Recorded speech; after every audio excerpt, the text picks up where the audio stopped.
And welcome. As most of you know, the Canadian Network for Human Health and the Environment is hosted by the New Brunswick Lung Association.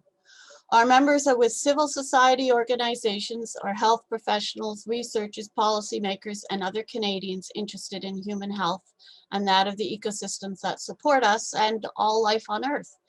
For the past 8 years, we have been focused mainly on engaging Canadians in Canada's Chemicals Management Plan through a contract with Health Canada, who runs the plan along with the ECCC, Environment and Climate Change Canada. Anyone who is involved with this work no doubt realizes that there is a lot more to managing chemicals to protect Canadians from toxic exposures than looking at individual or groups of particular substances. Just about everything that is manufactured for our use creates pollution, waste, sometimes toxic, when it is manufactured. How, as humans, should we make things that are just needed and in a less toxic way? How can I buy a toaster that will last for 50 years the way my mom's did? We are all looking for solutions to this enormous challenge. One is creating a more circular economy, which brings us to our webinar today with our presenters from the Smart Prosperity Institute. So we have Stephanie Cairns with us, who is going to present, and she's the director of the Smart Prosperity Institute's Circular Economy program. She is also an author who has authored very important reports and leads research for the Circular Economy Leadership Coalition. She also is, by the way, on the 2018-19 Plastics Advisory Group to the Minister of Environment and Climate Change.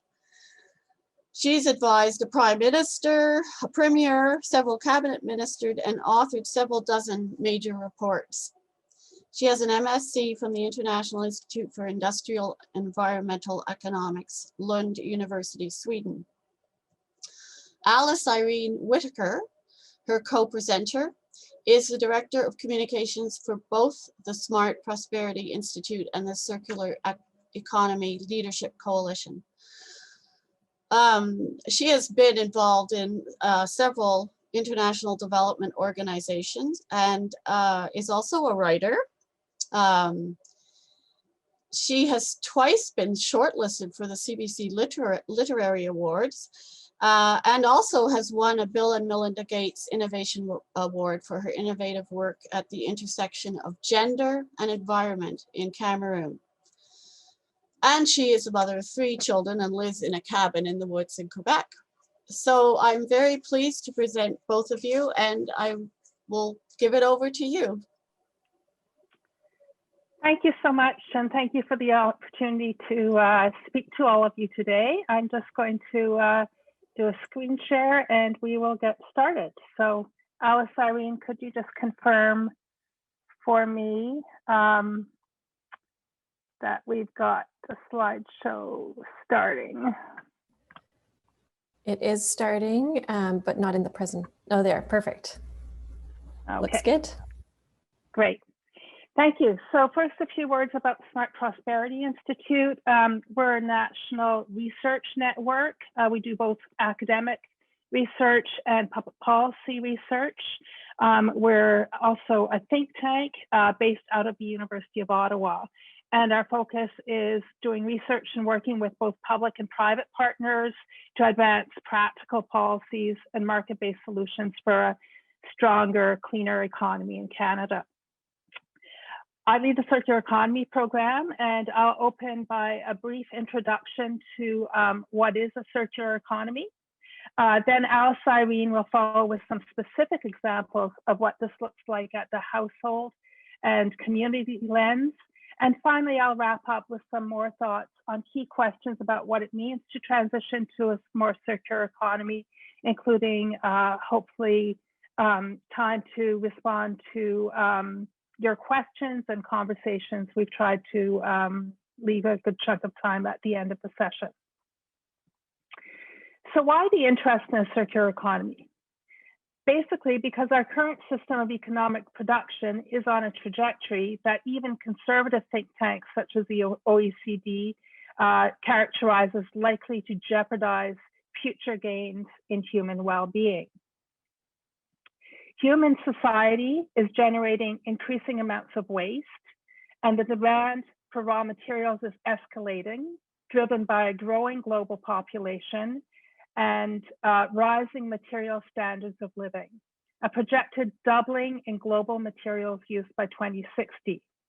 At the same time, as we all know, critical planetary boundaries have already been surpassed, with habitat loss, overexploitation, and pollution, leading to what is now being called the sixth mass extinction. And the ecosystem functions that sustain human civilization are being irreversibly changed. This environmental stress also translates into potential scarcity of key resources, higher and more volatile commodity prices, possible supply chain interruptions, increasingly expensive pollution controls, in other words, economic risk as well as environmental risk. Indeed, as much as US $4.5 trillion in lost economic activity if we continue along these trends. $4.5 trillion by 2030 and a projected $25 trillion by 2050. So this is a major reason that leading global businesses have joined with environmentalists in championing a transition to a circular economy. And I must say that as somebody who's worked on environmental issues for 30 years, the dynamics of the conversation on circular economy are quite different than many of the other environmental issues I've worked on because of this intersection of interest between business interest and environmental need. On the risk side, for example, secondary materials increase the diversity of feedstocks for industries, reduce the risks from price volatility or extreme events, and keep more political control within local markets. For example, bio-based feedstocks like cotton in the clothing industry are increasingly vulnerable to extreme weather events such as drought, driving some clothing companies to set up garment collection programs to access the textile resources in their products. Another example would be in the electronics sector, where continued access to rare earth materials largely controlled at the moment by the Chinese is considered a strategic risk. And indeed, the projected demand for many of these materials can only be met with very aggressive end-of-life recycling rates. In addition, companies are seeing opportunity from reduced costs through more efficient use of materials and from strategies such as lean manufacturing, and also opportunities for new business lines and strategies such as selling or leasing the service of a product rather than the product itself. So what might the circular economy look like? The circular economy is a systems level approach to economic activity that addresses many of our environmental problems from a design perspective. It offers an integrated solution to tackling climate change, biodiversity loss, land use change, and resource scarcity. It draws inspiration from the natural world, where materials cycle infinitely in one form or other, and there is no such thing as waste, only resource.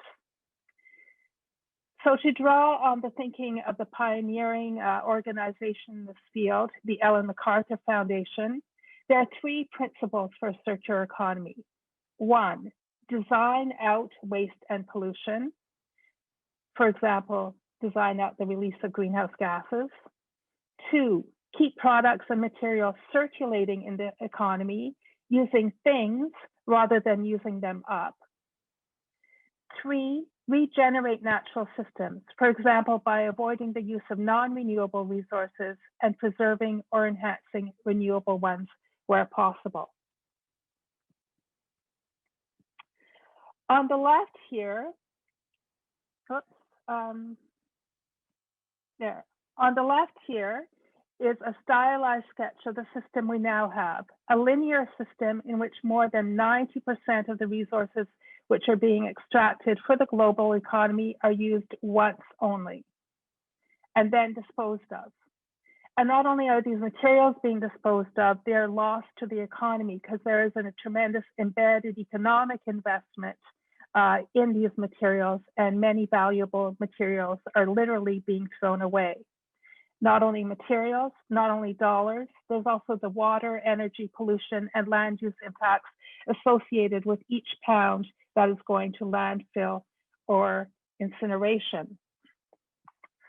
On the right here is an ideal circular economy.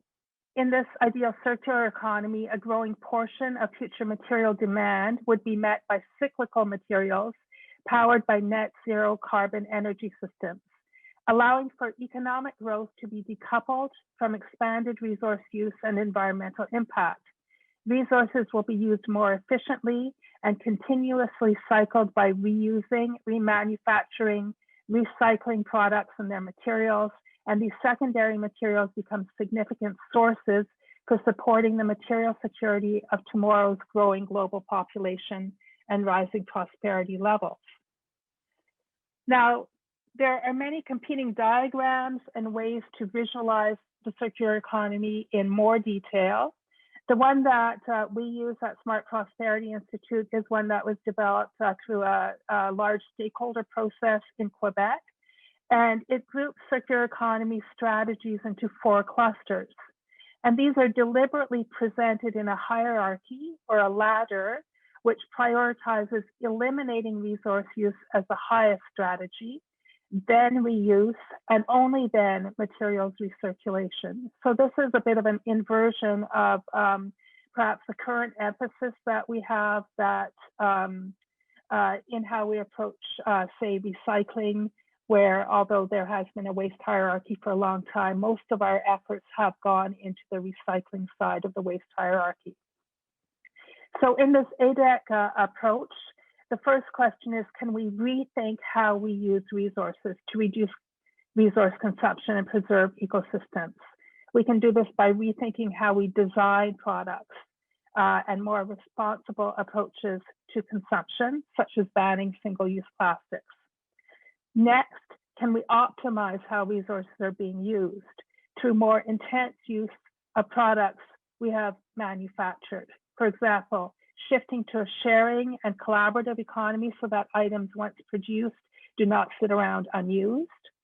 Or selling services. For example, could we sell the service of heating rather than the service of products like furnaces or radiators? In this case, a company would have a different interest in extending the life expectancy and efficiency of the furnace that supplies the heat because they're selling the heating service, not the furnace. Another strategy is to extend the life of products and components. For example, by designing products for maintenance, repair, and refurbishment. Back to that example that Liz gave, why do I need to throw out my old toaster when they used to last 50 years in the past? Other strategies here include donating and reselling platforms so that instead of selling out perfectly good stuff, or performance contracts, which give manufacturers an incentive to keep their products in use instead of only profiting from new sales. And only then do we get to giving resources new life. So this would be things such as recycling or industrial ecology, where the waste of one industry becomes the feedstock for another. Composting, and only at the very bottom of this pyramid of options would be recovering the embedded energy value of waste through incineration. So a lot of this involves rethinking our role as consumers to a new role as only being interim users of products, with materials never being fully consumed, but returning into the economic metabolism for further reuse and recycling. So that's kind of the theory, and Alice Irene is going to give us an overview of what these ideas look like in practice at the household level. So over to you, Alice Irene, to talk about that. Thanks, Stephanie, and thank you all for having us today. It's a pleasure to be here speaking about this. It's something I know we both care a lot about and always enjoy speaking about it, so thank you very much. So I'm going to go a little bit into, as Stephanie mentioned, what this looks like for us as individuals in our homes, in our communities, and what this theory looks like when it comes to life. We know that it needs to happen at the, across the entire economy, across our entire society, but and that weight doesn't all rest on us as individuals. But there are things that we can do, and there are already different initiatives and businesses and approaches that are in place right now, many of which we might be familiar with, and others that are really sort of at the leading edge of this circular economy and living in a more circular way. So I can tell you a little bit more about that. So circular living, which I'm interpreting as what is it when we as human beings embrace this in our own lives versus at the economic level. So it's about embracing the circular economy as Stephanie has described it at the personal level in our homes, in our communities. And it's about designing an economy that's based on well-being and regeneration versus one that's built on this sort of linear idea of, as Stephanie mentioned, us being consumers.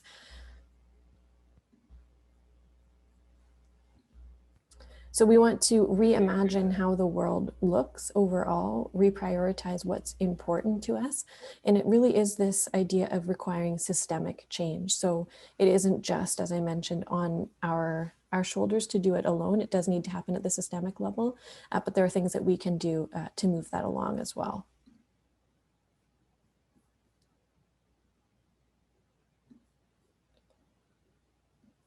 So there are a few different principles that we can embrace. One is reconnecting with nature. Another is actually refusing things that we don't need in the first place that we've become accustomed to using. We can reduce what we're using in the first place, replacing products with services, redesigning things like Stephanie mentioned, so that from the very outset, they're designed in a way that they can be used again and again. Use renewable energy to power the entire circular economy and this way of life. Use repair wherever possible, going back to the toaster, which is a great example. And then restoring and regenerating ecosystems. So repairing some of that damage that has been already made by the linear approach, linear economy, and also regenerating ecosystems. And this is something that I find really powerful, is this idea of us not being takers, but caretakers, where we're actually giving back in how we're living our lives.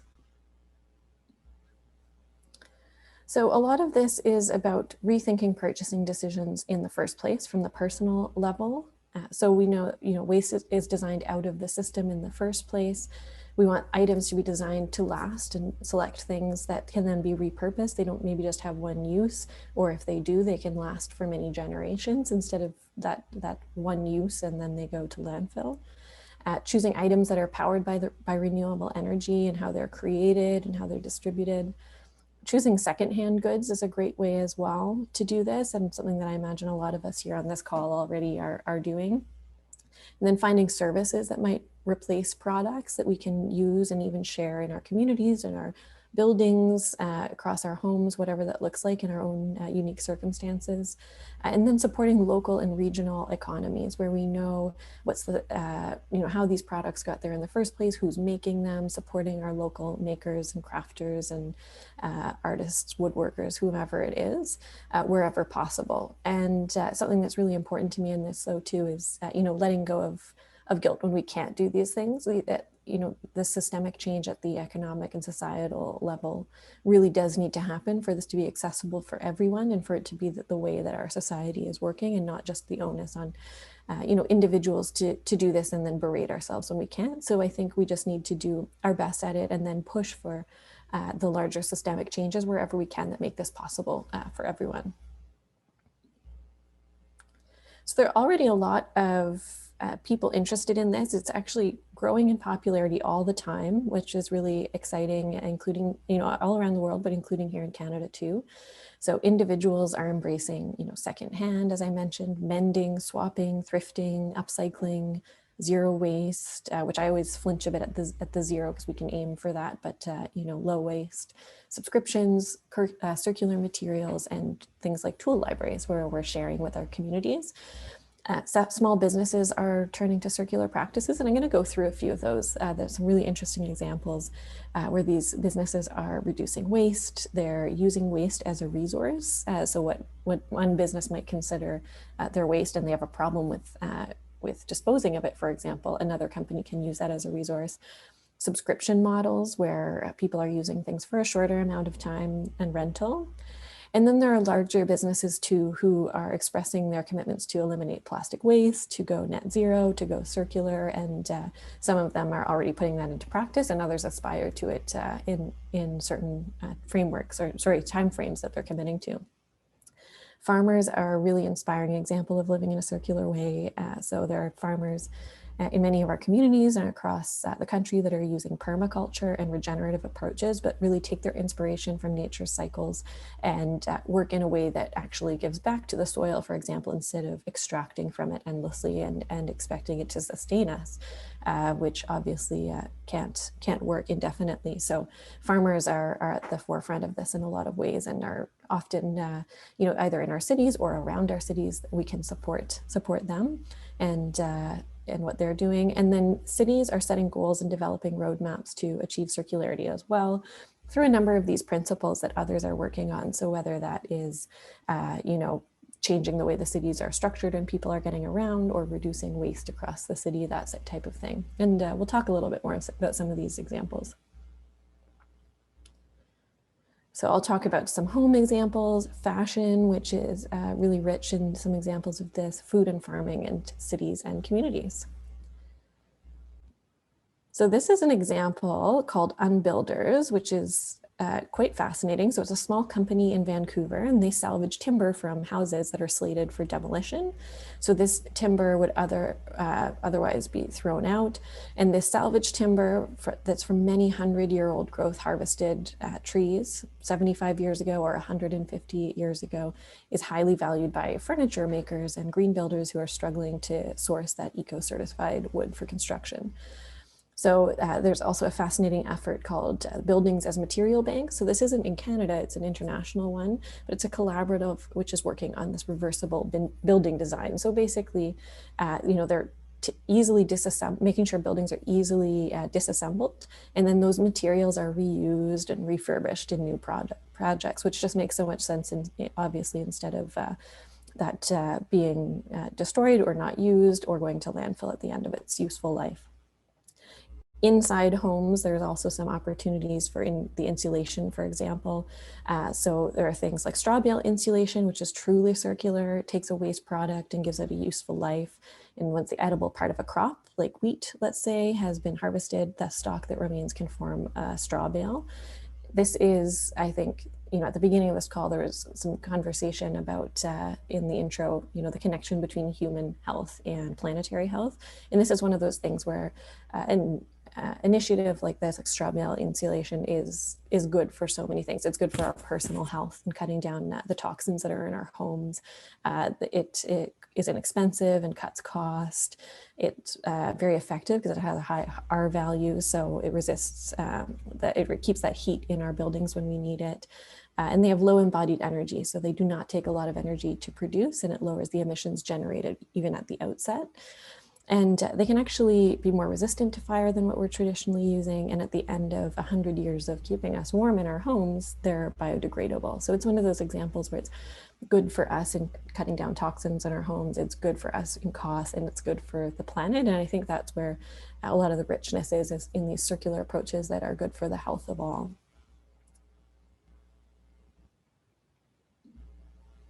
So also in homes, not so much in the structure, but inside it and how we're living, people are embracing, reducing what we're using in the first place, returning, repairing, sharing. So for example, reducing waste, there are things like beeswax wraps from small businesses. This one, Nature Bee on Vancouver Island. On the return front, one of the more noteworthy one is Ontario's deposit return program for alcohol containers, which is actually one of the more successful circular supply chains in Canada. They recover more than 3/4 of these containers right now and divert incredible waste from landfill. And then sharing resources. That's a great way that people can cut down on what we're using and purchasing in the first place. So this can be a car through sharing services or lawnmowers. With my neighbors, we share a lot of those things. If we need a new snowblower, that type of thing, looking at how we can share it in a neighborhood and when we're not going to be using it all the time versus purchasing one outright for each individual home, which is something we've become accustomed to. And then there are tool libraries and libraries of things, which are where you pay a membership and then you can go and you can access things for a short amount of time. So that could be a sewing machine, power tools. I've seen ice cream makers, you know, from the more essential things to luxuries. There you can go and borrow something for a couple of weeks and bring it back, often for a low cost. And then you don't have it just using up space and going to landfill when you decide it's something you don't actually use that much. And then finally, on this slide here, just talking about the right to repair, which is something that Canadians are fighting for in different parts of the country and is part of a larger global movement. And this is really pushing for that legislation around electronics in particular, where consumers should we should be able to repair these and not have planned obsolescence as part of the way we interact with our electronics. And we want to make it so that these things can be repaired and that is legislated for the companies that are making these electronics to cut down on that waste. So over to fashion, which is, an industry that is actually the second largest polluter in the world, and billions of dollars is lost every year. And incredible waste coming from this industry, particularly as fast fashion has taken over as the mode of fashion and clothing for many of us. Fashion, of course, I'm using here not so much in the fashion magazine way, but more the textiles that we use to clothe ourselves in our families and our homes. So there are a number of things in circular fashion that are actually moving ahead quite impressively. So it could be reducing consumption in the first place, designing out waste, slow fashion, where people invest in less items of clothing and wear them for longer and then take care of them over the long term. Creating long-lasting, high-quality garments versus those that are going to go through the wash a couple of times and already look threadbare. And then a number of things like mending and swapping and thrifting and textile recycling, where those textiles are used for something new, whether it's stuffing something new or using the fabrics in new ways. And then also using biodegradable materials in the textiles versus more complex fabrics with many different types in them that aren't able to be used again. And then there are also these innovative business models in fashion where you can have subscriptions or rentals, that type of thing, versus buying something in, let's say a fancy dress. Obviously, we might not all be going to fancy balls at the moment, but instead of buying that one garment that's going to sit in the back of the closet, actually just using it for a week and then returning it in a subscription or rental model. So there are a couple of examples, like the next slide, mini cycle. So this is one in Montreal near where I live that I've enjoyed using in the past. So this aims to reduce textile waste with kids' clothing, which often, might be outgrown before they're fully used. So they have a couple of different approaches. One is a buyback program. So when you've purchased a garment, they commit to buying it back at fair market value when you're done with it. So say in a year you're done with the backpack or what have you, you can sell it back for the next person. And then there are rescues where there are items that might have gone to landfill where they're turned into new items, and then recycling where the things are used or sold secondhand and a new family can enjoy them. So people can select from what works for them based on what's available. And the clothing often, it comes back 4 or 5 times before it then can be meaningfully recycled or turned into something new versus just one child wearing it. Here are a couple of examples from across the country. So Pre-Loved in Toronto uses vintage materials and saves them from landfill and turns them into new items like the shirt that you see there. Onion is one in Victoria, BC, where it's natural technical clothing that's somewhat waterproof and warm, and it's made from recycled wool. And they really cut down on textile waste through their approach. And then Selfish here is recycled fiber fabric. So it's 100% regenerated nylon yarn, and it's derived from pre and post-industrial waste such as discarded fishing nets and then turned into swimwear. And just like Stephanie mentioned, this is not the first thing that we want to do, taking waste and using it as a resource for something new. That's sort of the last step after after we have done things like cutting down in the first place or rethinking the design. And then in Yellowknife, not pictured here, but there's a textile recycling where clothes are collected and then they're either resold or they're made into rags or upholstery fillings. So again, that's something at the end of life where we can find a new way to use it instead of it going to landfill. So this new business models that I mentioned, so there are things like Sprout in Toronto, which is for maternity clothes, and it's a subscription model where it's delivered every month to the wearer's door. Flaunt Box in Vancouver, so it's a dress rental startup, and Chic Marie in Montreal, where again, it's delivered to someone's door and they can have more elegant wear or things that they need for a certain function, but don't want to invest in, and then multiple people can use them. So these are some interesting business models that are, above and beyond the, thrifting or secondhand that have been around forever, which is a good segue into secondhand and swap. So these are some different groups that are taking a new angle on, clothing swaps or that kind of thing, and using technology to bring them to wider groups of people. So of course, there's still the good old fashioned vintage and thrifting and secondhand that we can all use, but there are things like YYC Clothing Swap in Calgary. So they're on a mission to promote sustainable fashion through clothing swap events where people can come together. Obviously not right now, but these things are all possible for the future again. And then the upside here, which is a technology-enabled community marketplace. So it's digital resale of handbags, fine jewelry, some more of those luxury goods or fashion goods. And then Poshmark is an American company, but it had its Canadian launch last year. And it's this cross-country resale platform that's very popular, and you can look up anything and people can just sell it between each other. So those are a few of the options that are available and sort of a new spin on an old way of buying clothes. And the last one on fashion is just, it's not just our clothing. It's, could be jewelry. It could be, these things that are made in the slow and local way, where we're looking, instead of buying 10 or 20 items over a year, maybe investing in 1 or 2 from someone in our own communities that's made something. So that could be jewelry made of recycled gold that's already had a life, or it might be something like this made from linen, where a local designer is making it and it's something that's meant to last for decades.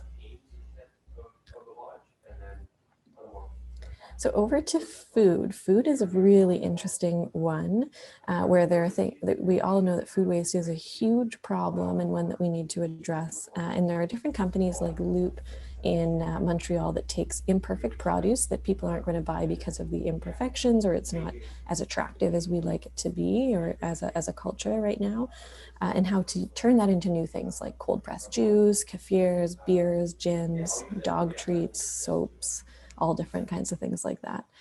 They say that they have, over 4,000, almost 5,000 tons of fruits and vegetables that they've rescued so far, 4,000 tons of greenhouse gas emissions that they've reduced, and hundreds of millions liters water saved through this approach.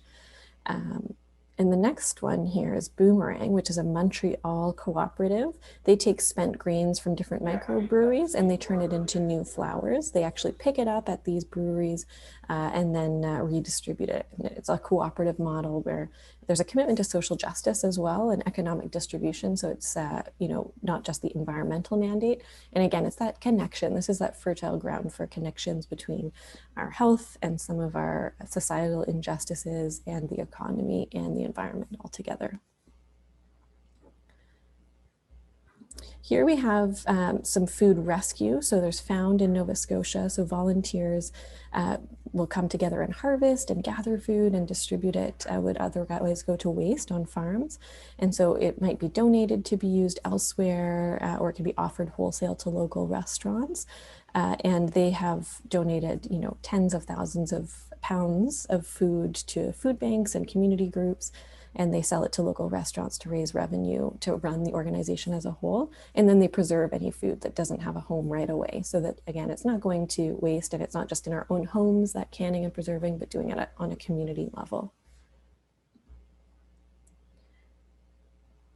I spoke a little bit about farming, and this could be a whole topic unto itself, and I'm sure many people here are familiar with many of the connections between food and health and in growing practices.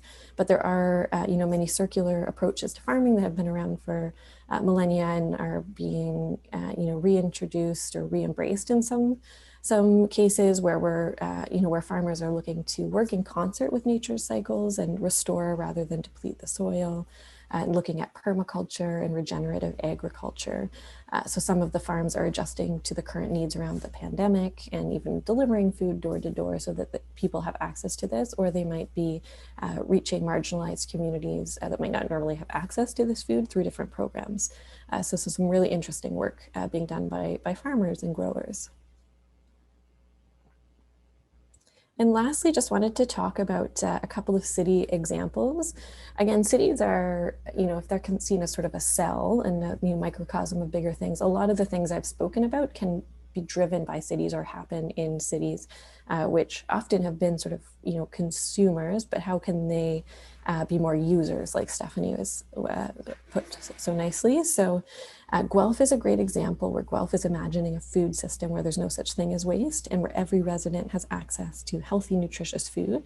They're calling it a living lab, and it really emphasizes collaboration between food entrepreneurs, the farmers, researchers, social innovators, and they're looking at these partnerships between the rural and the urban communities there. So they have these ambitious 50-50-50 goals. So they want to increase access to affordable food by 50%, waste becoming a resource with 50 new circular businesses, and then to increase circular economic revenues by 50%. So some very ambitious goals, and they're really an example on the world stage, actually, of some incredible work that's being done by cities and by farmers, and not just talking about it, but really doing it. And the last one I'll speak about before turning it back over to Stephanie is around the city of Toronto and some other cities as well. So City of Toronto is working towards an aspirational goal of zero waste and circular economy, and that's part of their long-term waste management strategy.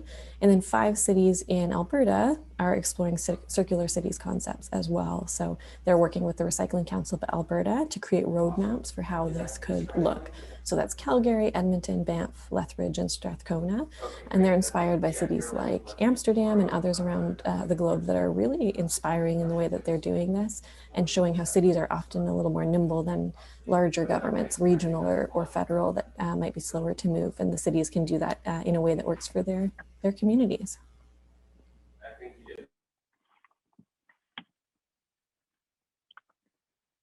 Thank you, also, Irene. Can I just get an indication if you can hear me?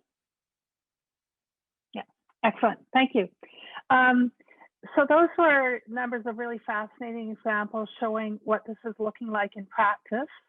Our work at the Smart Prosperity Institute also includes trying to better understand at more of a kind of macro level what the implications of a circular economy could be, and from a Canadian perspective, because so much of the work on circular economy has been done from more of a European perspective.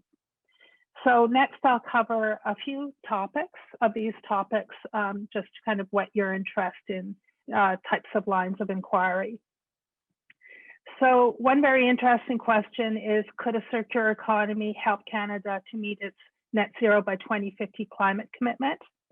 The high level answer is that we don't have Canadian analysis on this yet, but that if we look at the analysis that has been done in Europe, we find that by changing how goods are produced and used, the circular economy could tackle the other 45% of global greenhouse gas emissions that are not attributed to energy use, those that are attributable to land use and non-energy industrial activities. Indeed, it's estimated that 2/3 of global greenhouse gas emissions are released during the extraction, processing, and manufacturing of goods. And a recent study by a European consultancy, Material Economics, that looked at 5 key sectors cement, aluminum, steel, plastics, and food, found that they could reduce their global emissions by 40% by 2050 by applying circular economy strategies. And these would be approaches such as substantially increasing the rate of use of assets like buildings and vehicles, more material and efficient design, and more industrialized processes in sectors such as construction, where there's a lot of inherent waste in the building models that we're using, and more recycling. So this is a really interesting aspect that needs to be explored more for Canada. Another thing I wanted to look at, and there was a question about what would be the priority kind of sectors for circular economy in Canada. Kind of to open, I'd like to say that it really depends on, you know, what criteria you're using for what would be the most priority sectors. We have done some of the only work in Canada on this that's looked at it through an economic analysis. And what we did was trying to identify industries which have high potential to become more circular in the Canadian context, looking at three factors. What are circular initiatives globally that we know are, you know, have, there's a good roadmap for how to make a sector more circular? What is the economic importance of the related core products in Canada? And what is the economic importance of industries with the ability to recycle or reuse those secondary materials in Canada?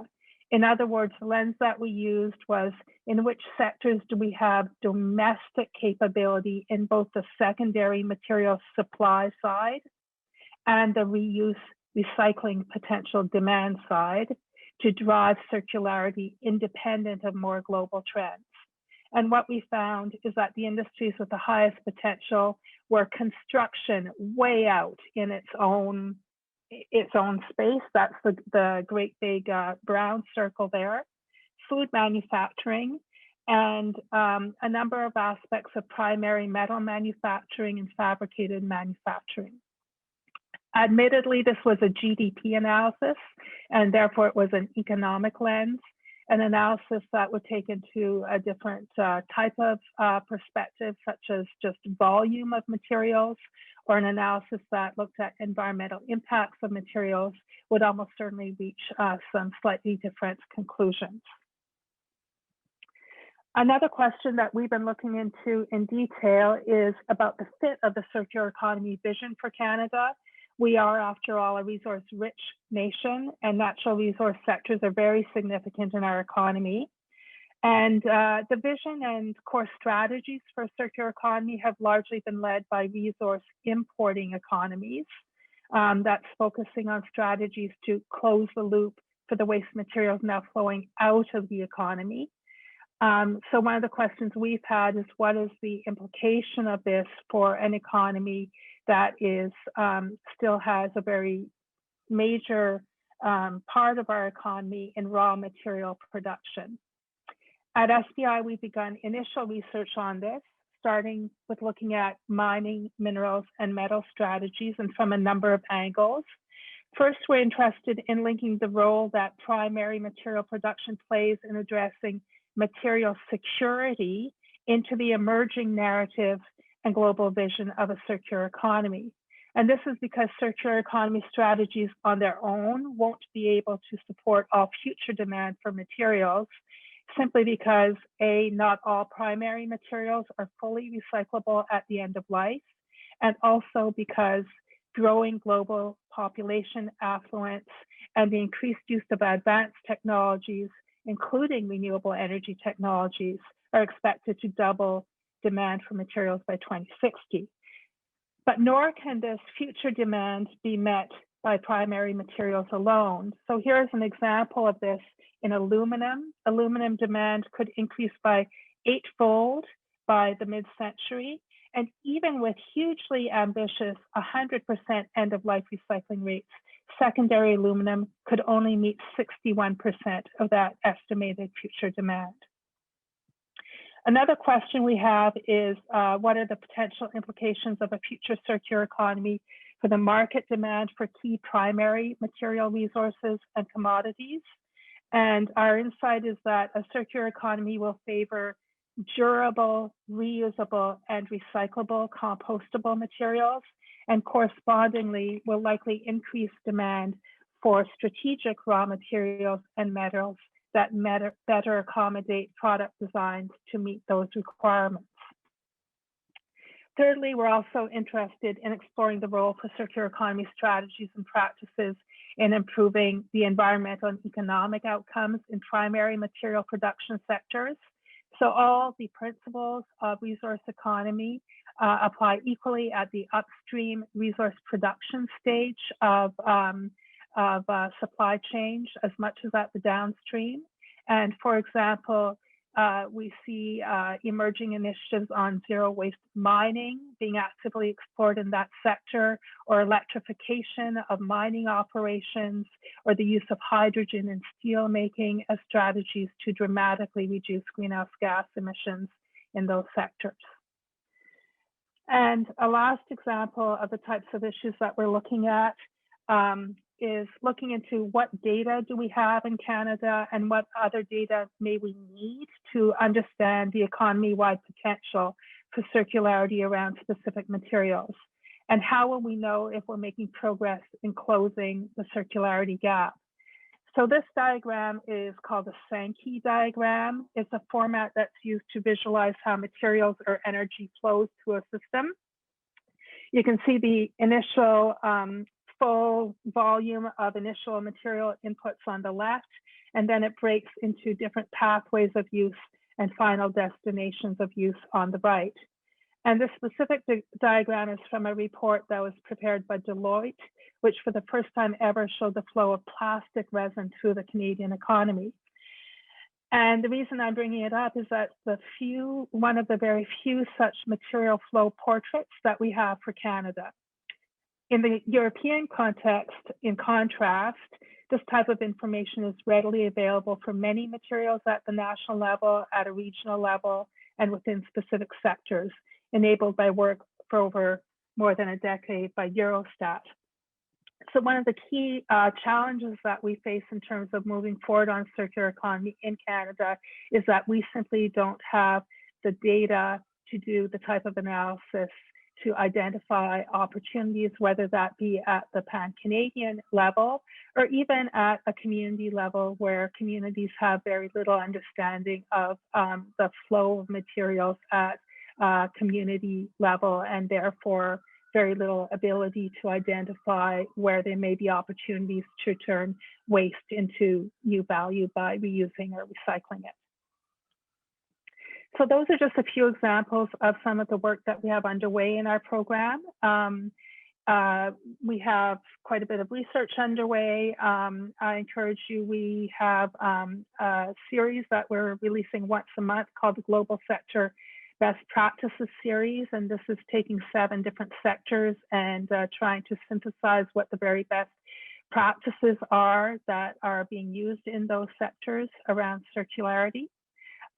We are also about to release, I believe, in April or May, a major research looking at the Quebec experience on circular economy. Quebec has been well ahead of the rest of Canada in building together a really systemic community of circular economy practice, academic research, and public policy. And a lot of that has not been readily available to the rest of Canada because it's mainly been done in French and in French institutions that are interacting so much on a national level.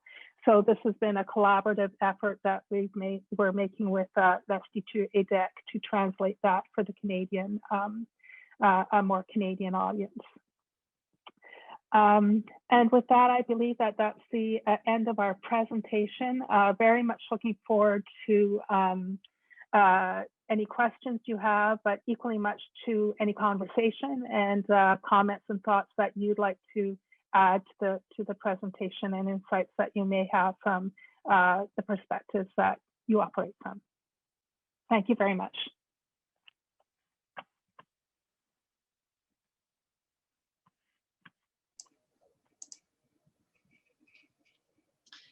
Thank you very much, Stephanie and Alice Irene. I noticed in the chat, Alice Irene put in a note that research is going to be sent out in your monthly newsletter. So if anybody's interested in signing up for that, the link is in the chat box. That'll take you to the Smart Prosperity Institute. But a couple of questions that came through in the chat during the presentation, and again, everybody feel free to add your questions in the chat box, or if you'd rather speak to the presenters directly, you could just type in that that you wish to do so, and we can call on you that way. I'll just go through some of them that came in. This is a comment from Dorothy Wigmore, and she says, from an occupational health and green chemistry perspective, I'm familiar with cradle to grave certification, for example, for disinfectants, and the Healthy Building Network's material about recycling. And the latter, so the Healthy Building Network's materials, warns about recycling and toxic chemicals, for example, in carpets probably. And how would you push to avoid toxics being incorporated into a circular economy?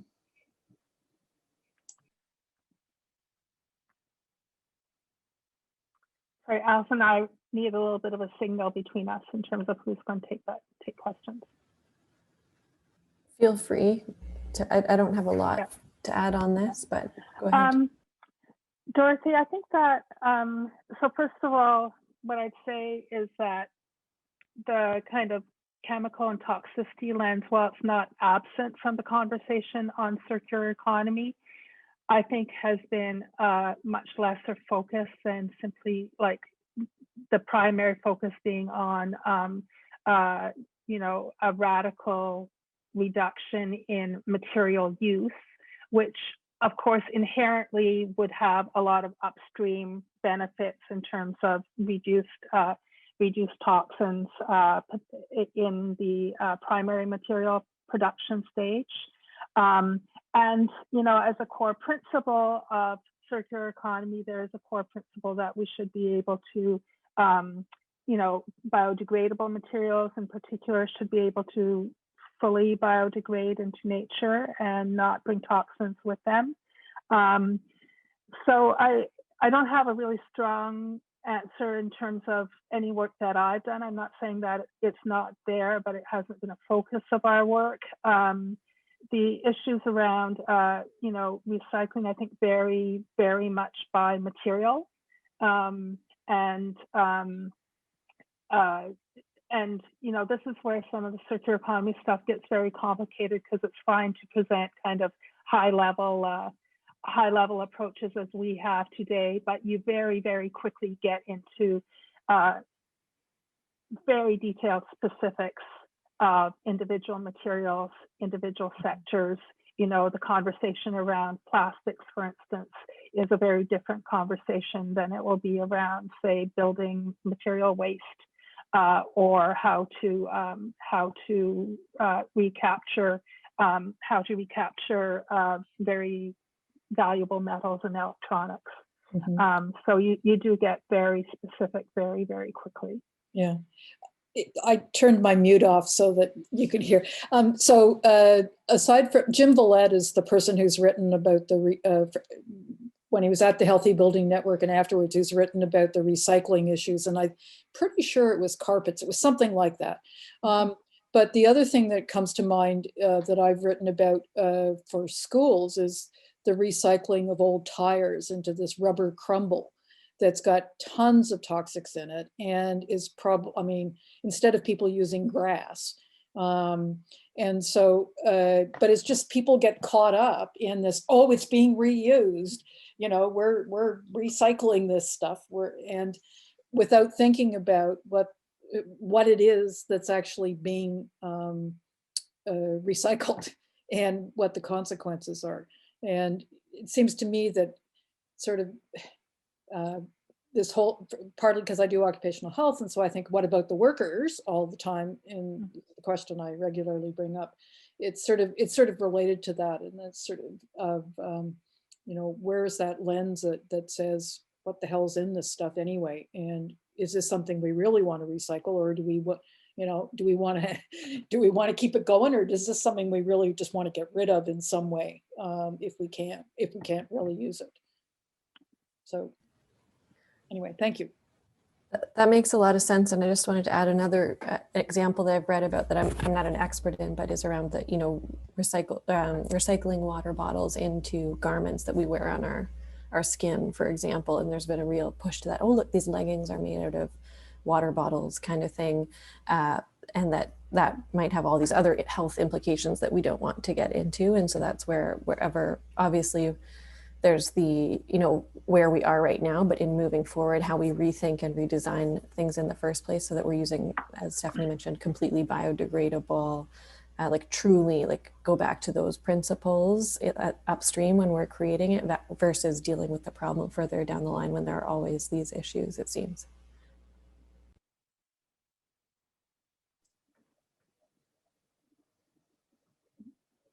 Great, thank you for your input, Dorothy.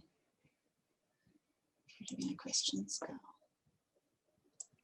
I see some very interesting questions from Chris about more kind of what I call philosophical aspects of circular economy. Sure, you want to jump right into that? I can read those questions out. So Chris asks, I wonder if you could speak to the interactions between a circular economy and the concept of implementation of economic degrowth. And he's also interested in the social and economic transformation that Irene mentioned. It feels impossible that an economic system that depends on constant growth and productivity is compatible with the relational economy that will pave the way for more exchange programs, etc. How do we make aspects of a circular economy accessible to everyone and work for everyone? Very great questions. Look forward to your answers. Yeah, so maybe I'd love to speak to that very much more from a personal perspective than kind of a research perspective. So what I've observed stepping into the conversation on circular economy is that it has acknowledged that we need to retool the economy to live within planetary ecosystems, and is kind of driven by that model in a much more comprehensive way than we've seen in kind of a very integrated way that we're not seeing in a lot of other conversations.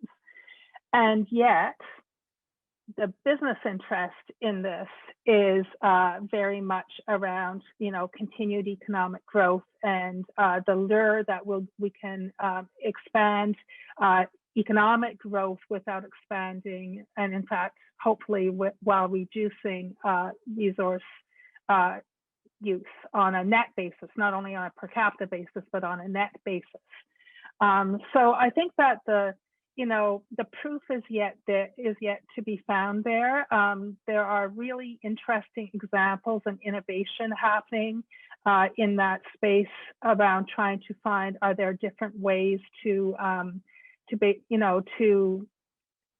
achieve economic value without stressing resource consumption. So I think it's very hopeful from that space. But there's parts of it that leave me, and this is where the personal comes in, leaves me really nervous. So one of the really big interests in the biggest business as a service model, for instance, is it brings you to a very different relationship with your customers, and a relationship where all your data is getting tracked, because essentially that's how the service model works, is they need to really understand how the product is being used so that they can intervene at the appropriate time to maintain or to replace, etc. So you're suddenly hooked into extensive kind of data collection systems that are personalized, because it's not about metadata, it's about, what is happening in your individual household. Does a furnace need to be replaced? How much heating are you using, et cetera, et cetera. And there's a big part of me that just resents that, this shift into that model of kind of a loss of privacy that's implied. Some of the other interesting examples that are coming up is very interesting discussions in Europe about expanding extended producer responsibility concepts from only some of the kind of household waste to actually encompass products as a whole. So a concept there's a lot of think tank work happening on this called product responsibility, where in fact companies would continue to own the resources and products perpetually, and when you're buying or leasing a product, all you're doing is you have temporary ownership of it. I think that at a deep philosophical level, that's a very challenging, it fundamentally challenges a lot of our assumptions about ownership, materials, legal frameworks, etc., that we built our economy on. So it is attractive, but also very challenging. And I guess when I look at these issues, part of me feels that you know, we're not going to get to a circular economy by simply tweaking linear economy models. There is going to be some big disruption that would be needed, and some of those disruptions are perhaps around, you know, aspects of our core operating values. So I'm trying to be open-minded about it, but some of it I do find pretty challenging. Alice, Irene?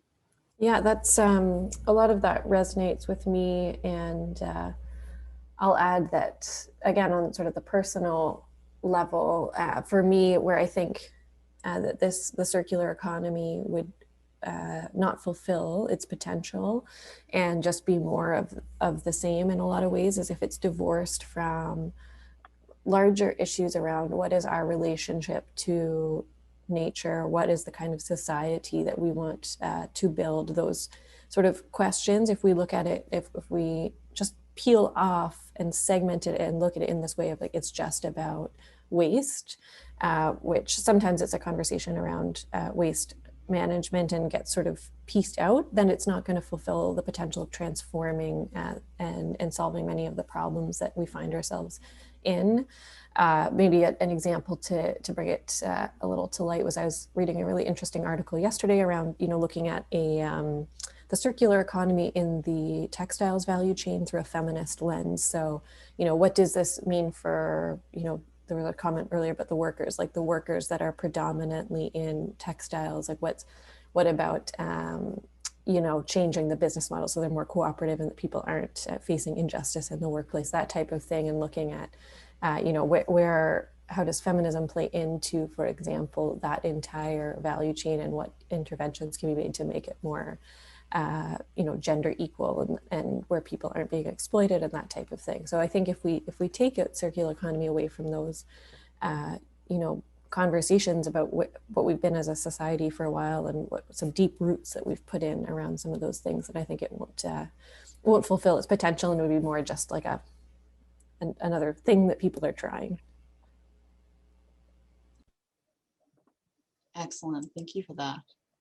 That's another question. Do you know of any engineering programs that are educating about reducing waste and toxic substances in designing products?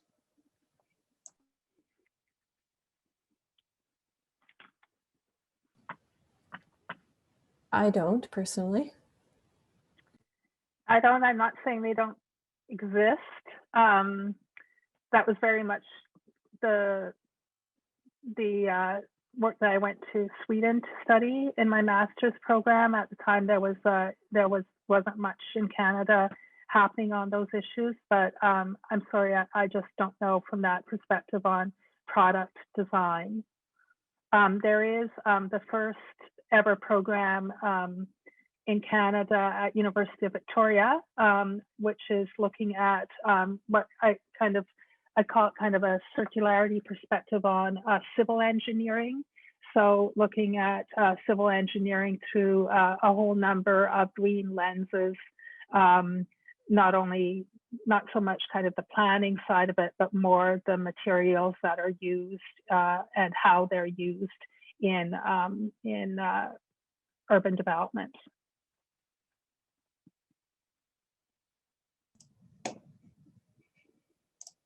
Great, definitely lots of opportunity there. There's a question from Olga. According to Canada's strategy on zero plastic waste, Canada has limited capacity to deal with more challenging products such as polystyrene cups and foams, dirty plastic, and the plastics in electronic equipment and vehicles. How can circular economy address this problem? And will waste export to other countries be counted as part of the circular economy? So I'll start this, but definitely pass it over to Alice Irene. So I think this issue of when we look at an issue like plastics, there's a number, kind of a hierarchy of questions that come up. One is, are we designing products so that they can be recycled? Then the next question is, do we in fact have both the public policies and the kind of infrastructure to actually do the recycling? And then do we actually have a demand for that secondary material at the end of the loop? And all those are extremely interconnected. And in some ways, we have invested in Canada enormously in only the middle part of the conversation through initiatives like Blue Box, and are running up against the limits of that approach because we now have products coming into the system increasingly that are not able to be recycled easily. And we have a lack of demand for the material, which is, why what's led to stuff like export of plastic recycling bundles to other countries, etc. So on plastics, using it as an example, a lot of the solution to that is really to have the need to have very integrated approaches across supply chains, where there's a full collaboration around a set objective in the supply chain. And that's the rationale behind the launch last week of the Canada Plastics Pact. And Alice Irene was enormously involved in that initiative for the last 2 years and in getting it launched. So maybe I'll pass it to you, Alice Irene, to give an example of what it means to have companies collaborating around common goals.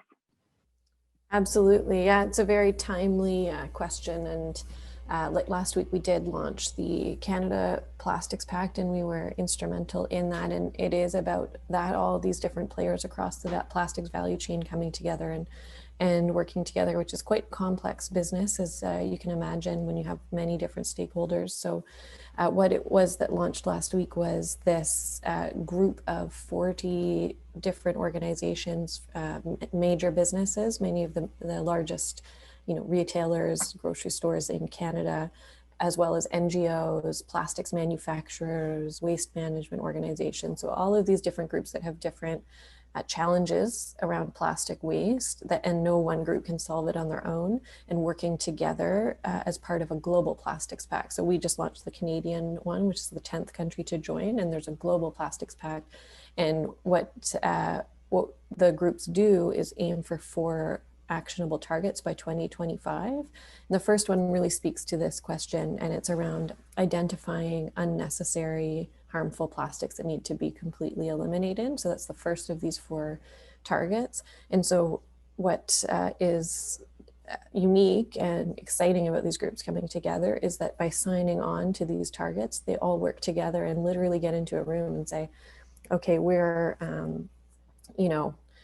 grocery store, we're working with this, these plastics happen in this way. Okay, this, all along the supply chain, people can advise on what issues they have.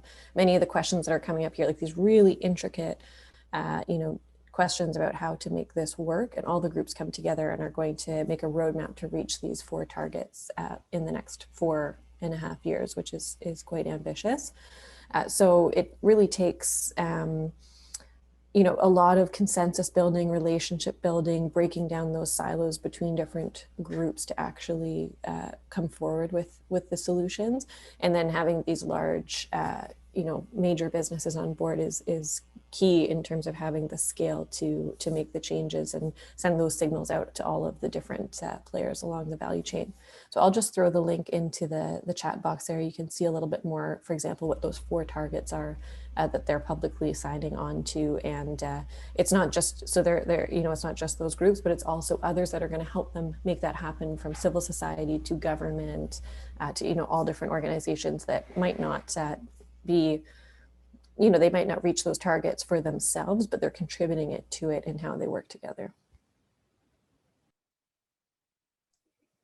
Fascinating, thank you. Here's a question specific to the area of Guelph, but maybe you could expand it. So the question is, what groups are working on changes in food production, distribution, and waste management in the Guelph area? We could also talk about any other area.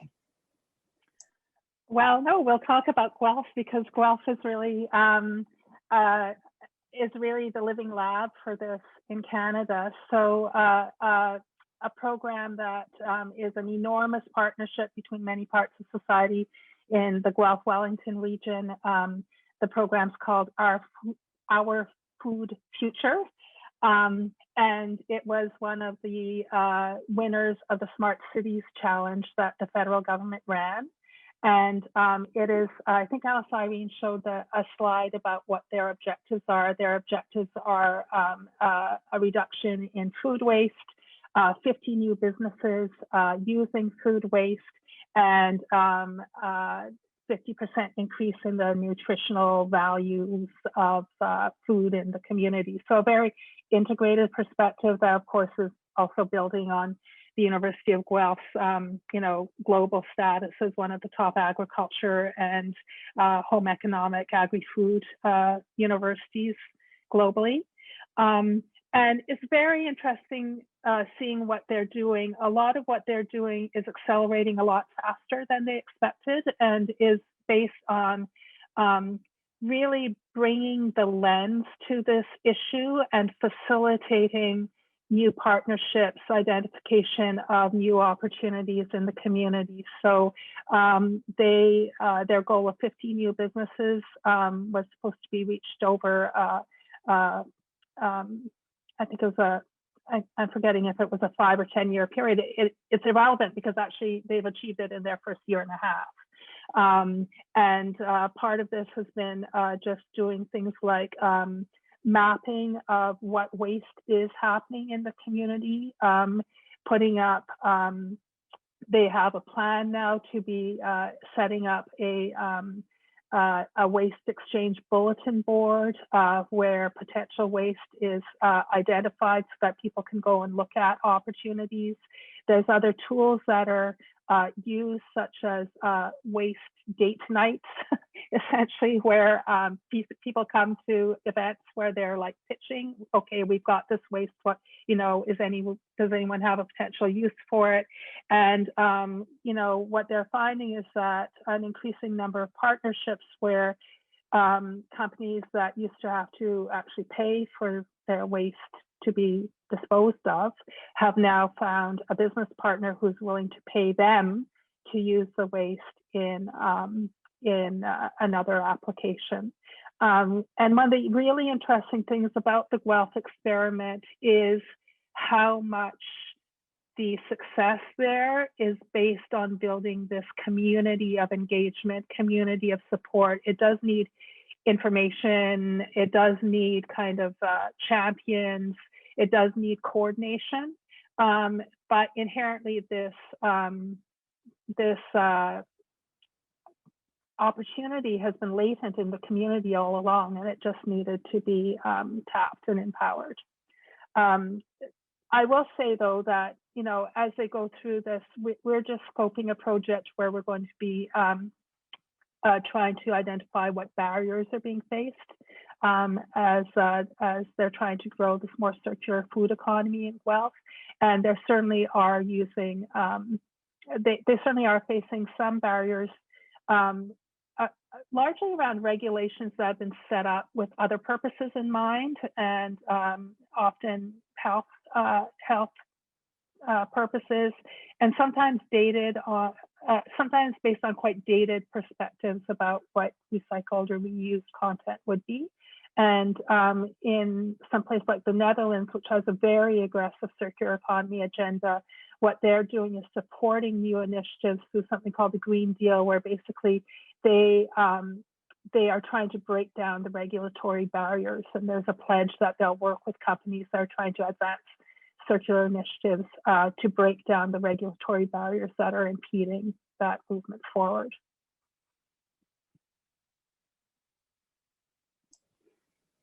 Wonderful. Another question here is, do you know of, oh, pardon me. Is anyone you know creating economic models to consider full cost accounting of a product?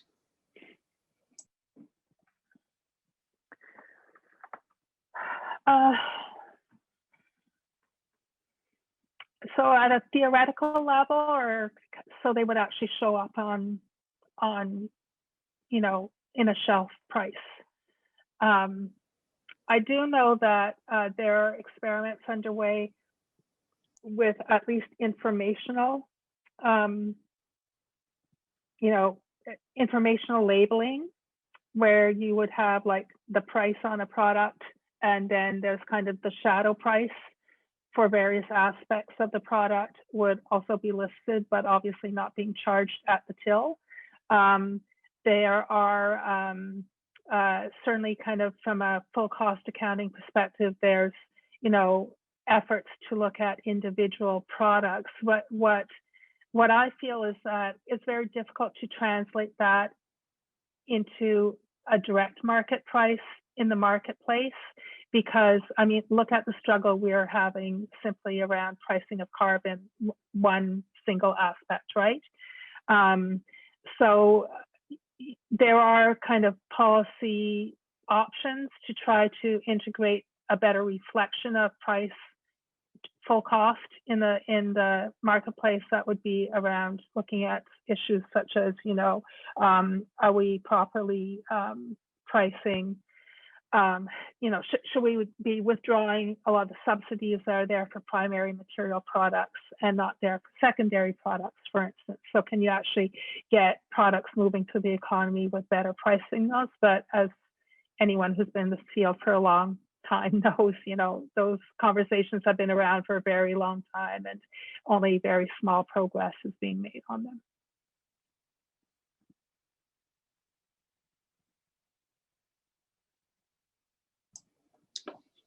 An interesting comment was made when we were talking about fashion.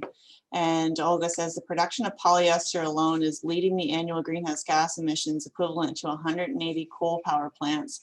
And this is projected to nearly double by 2030. And she quotes a report by Changing Markets, and the link is in the chat there. I'll be interested to look at that a little further. Those are sobering statistics.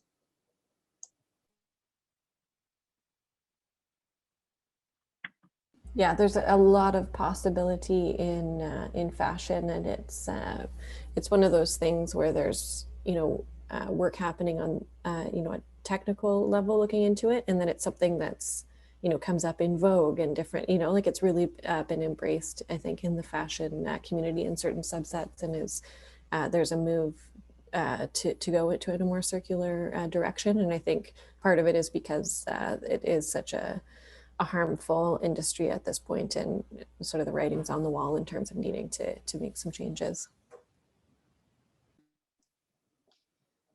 And what do you think are the major barriers to overcome in getting consumers on board and industries on board with moving towards a circular economy?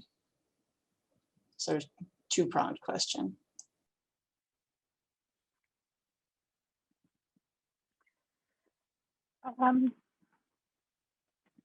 Well, let's start with consumers. Well, no, actually, I'll start with kind of more the system, because, you know, I think, so I spent a year in the Netherlands studying what's happening there on circular economy, and it they're really 10 years ahead of any conversation in Canada. And it's, you know, there's a lot of buy-in to circular economy there, enormous amount of activity, very strong government leadership at all levels of government. Most firms are being, you know, internally challenged to think about how they approach it. So, you know, I think one of the core issues is that, you know, just as we have had over, you know, a 2-decade growth that's led us to this stage in our conversation on low carbon economy, we're at the very early stages of that conversation on circular economy. I think that is going to be accelerated compared to circular economy, simply because because, you know, they're very interlinked, and we can learn a lot from what, you know, the emergence of the low carbon economy conversation. So it's basically an accelerator for this conversation. But undeniably, we need to get to a place where it is on a broader array of radar screens. And I think that consumers are actually driving a lot of this conversation in niche areas. So for instance, you know, on plastics, the big retailers we work with, this is a huge issue for them right now, is how to deal with the consumer repulsion at the scale of plastic waste. And the retailers are being pushed by their own consumers to have to change at a very, very fast pace. And I think that other sectors are going to start kind of looking at that and realizing that they need to get ahead of the issue before that wave hits them as well. So fashion might be a next example.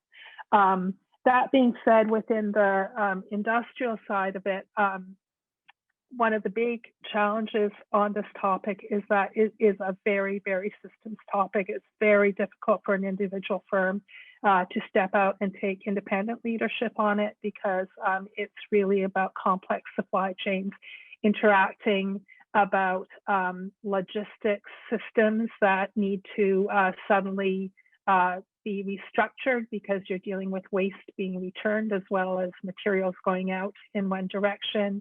And as I mentioned, there's also economic and regulatory barriers at this point that need to be addressed.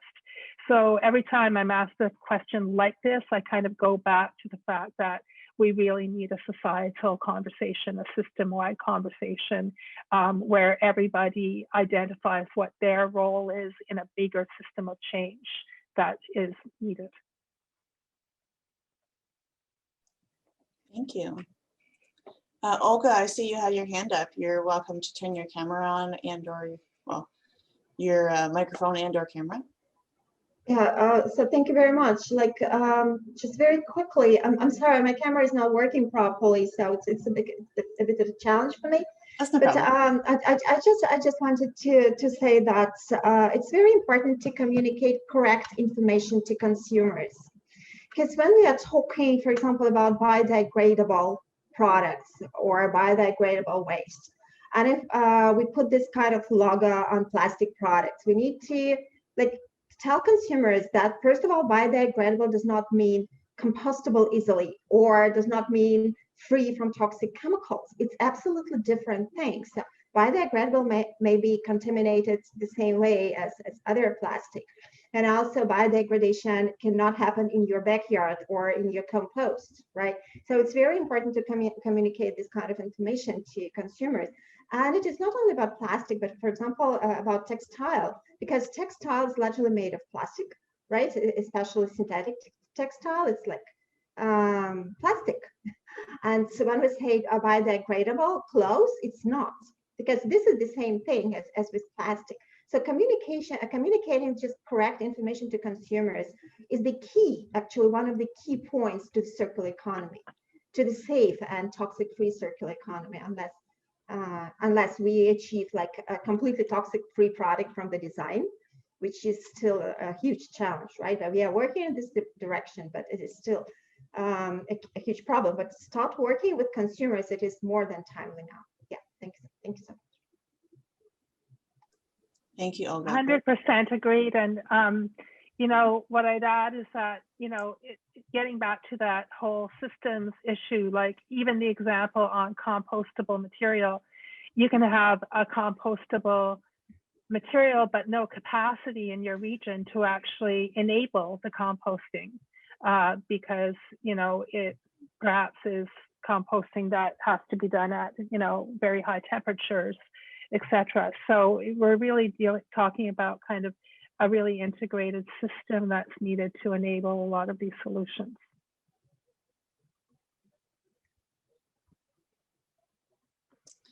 And we've got just 2 more minutes left, but I do see a comment about asking about what the playground rubber is made out of.